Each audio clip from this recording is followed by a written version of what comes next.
Astro Jeevan।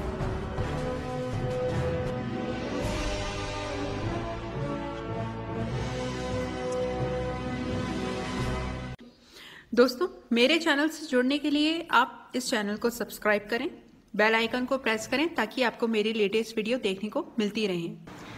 नमस्कार दोस्तों, कैसे हैं आप सभी? आई होप आप सब अच्छे होंगे।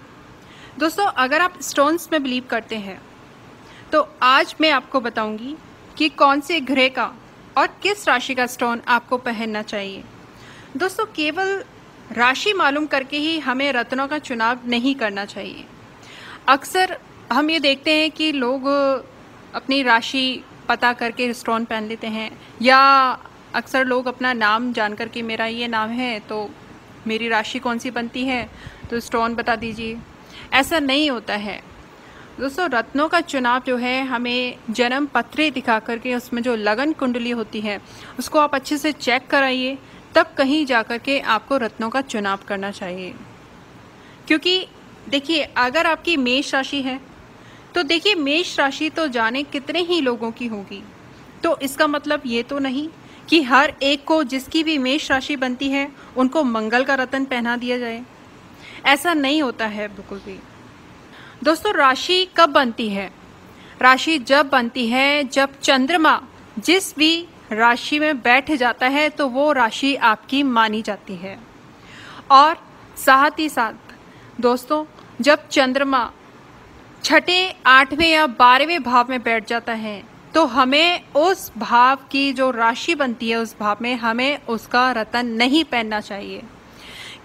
इसीलिए मैं आपको बोल रही हूँ कि कभी भी राशि जान करके, केवल अपना नाम बता करके केवल हमें रत्न नहीं खरीदना चाहिए, नहीं पहनना चाहिए। दोस्तों, यहाँ पर मैं आपको एग्जाम्पल के द्वारा समझाने की कोशिश करूँगी।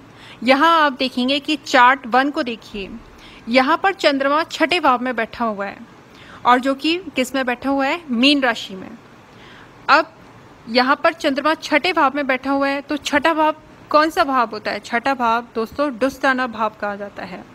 छठा भाव हमारे जीवन में दिक्कतें, परेशानियां लाने वाला भाव होता है। कोर्ट कचहरी के मामले, लड़ाई झगड़े के मामले, ये सब लेकर के आता है। तो छठे भाव का हमें, जो छठे भाव में जो राशि बनती है उसके जो ग्रह हैं उसका रत्न नहीं पहनना चाहिए। इसके साथ ही आगे बात करते हैं। चार्ट 2 को देखिए आप। यहाँ पर चंद्रमा 12वें भाव में बैठा हुआ है। किस राशि में बैठा है? कन्या राशि में। अब यहाँ पर आपकी राशि तो कन्या बन गई, लेकिन आप ये देखिए कि चंद्रमा कौन से भाव में बैठा हुआ है? 12वें भाव में बैठा हुआ है। 12वें भाव के स्वामी का रत्न नहीं पहनना चाहिए, क्योंकि 12वां भाव जो होता है हमारे जीवन में अकेलापन, लोनलीनेस या बेवजह की दिक्कतें, अननेसेसरी खर्चे, physical loss, mental loss, money loss, इनसे जुड़ा हुआ है। तो हमें 12वें भाव के स्वामी का रत्न भी नहीं पहनना चाहिए। इसके साथ ही आप अब आगे देखेंगे। आगे चार्ट नंबर 3 को देखिए। यहाँ पर चंद्रमा कहाँ बैठा हुआ है? 8वें भाव में। 8वां भाव जहाँ पर 2 नंबर यानी वृष राशि, शुक्र की राशि बनती है। अब यहाँ पर आपका जो चंद्रमा है, आप देखिए आपकी राशि जो है यहाँ पर शुक्र की राशि बन गई। तो ऐसे में आप क्या करेंगे कि अरे मेरी राशि शुक्र की राशि है तो इसका मतलब मुझे जो है हीरा पहन लेना चाहिए। ऐसा नहीं होगा। आप ये देखिए कि चंद्रमा कौन से भाव में बैठा हुआ है। यहाँ पर चंद्रमा 8वें भाव में बैठा हुआ है। 8वां भाव किसका होता है? 8वां भाव आपके जीवन में आने वाले उतार चढ़ाव का होता है, एक अननोन फियर का होता है और अचानक आने वाली दिक्कतों का होता है। तो 8वां भाव हमारा इसका होता है। तो ऐसे ही दोस्तों, कभी भी ऐसे ही आपको रत्नों को नहीं पहनना चाहिए। हमेशा आप अपनी जन्म कुंडली को अच्छे से दिखाइए, तब जाकर के आपको जो है स्टोन्स पहनने चाहिए। यहाँ पर बगल में आप देखेंगे मैंने भाव का भी चार्ट बना रखा है आपकी जानकारी के लिए, कि आप जान सकें कि पहला भाव, दूसरा भाव, तीसरा भाव, 5वां, छठा, ये भाव जो है ये कौन कौन से भाव हैं। इसी के साथ बढ़ते हैं आगे। दोस्तों, आपको जो है रत्नों का चुनाव लगन कुंडली है, ठीक है, उसको दिखा करके करना चाहिए। हमेशा आप रत्नों का चुनाव करें तो आप अपनी जन्म पत्री दिखा कर के ही करें। ऐसा नहीं है कि आपने राशि जान ली और आपने फिर रत्न पहन लिया, नहीं, आपको ऐसा नहीं करना है। आपको अपनी जन्म पत्री दिखानी है। तो आइए अब हम यहाँ पर बात कर रहे हैं मकर लगन वालों के लिए कौन से रत्न बन जाते हैं खास, जो उन्हें पहनने चाहिए। दोस्तों यहाँ पर आप देखेंगे 10 नंबर लिखा हुआ है, इसका मतलब ये मकर लगन की कुंडली है। ठीक है, मकर लगन का चार्ट है ये। अब इस पे देखते हैं कि देखिए, सबसे पहले मैं आपको बताती आई हूँ कि हमेशा हर चार्ट में कि सबसे पहले आपको जो स्ट्रेंथ देनी है, तो आपको सबसे पहले अपने लगन को मजबूत करना है। अब यहाँ पर जो लगन बनता है वो है मकर लगन। तो मकर लगन जो है, मकर राशि बनी हुई है, तो मकर लगन है आपका। तो मकर, देखिए मकर किसकी राशि है? मकर शनि की राशि है, और शनि का रत्न कौन सा है? नीलम। तो इसलिए सबसे पहला रत्न आपके लिए नीलम बन जाता है। आपको अपने लगन को ताकत देनी है, इसके लिए आप नीलम रत्न पहने। और अब आगे बात करते हैं कि आपके लिए दूसरा रत्न कौन सा बन जाता है। दोस्तों आप देखेंगे जहाँ पर 2 नंबर लिखा हुआ है, ठीक है, वो आपका 5th हाउस है। तो 5th हाउस को पावर देनी है, 5th हाउस को आपको जो है एक्टिव करना है। तो इसके लिए आप 2 नंबर और जहाँ देखिए जहाँ 7 नंबर लिखा हुआ है, वो जो है ये आपका करियर का क्षेत्र है। ठीक है, यहाँ पर ये दोनों भावों 2 नंबर और 7 नंबर, ये दोनों ही जो राशि हैं, वृश्चिक राशि और तुला राशि, ये शुक्र की राशि है। तो इसलिए आपके लिए जो दूसरा रत्न मेन बन जाता है वो है शुक्र का रत्न।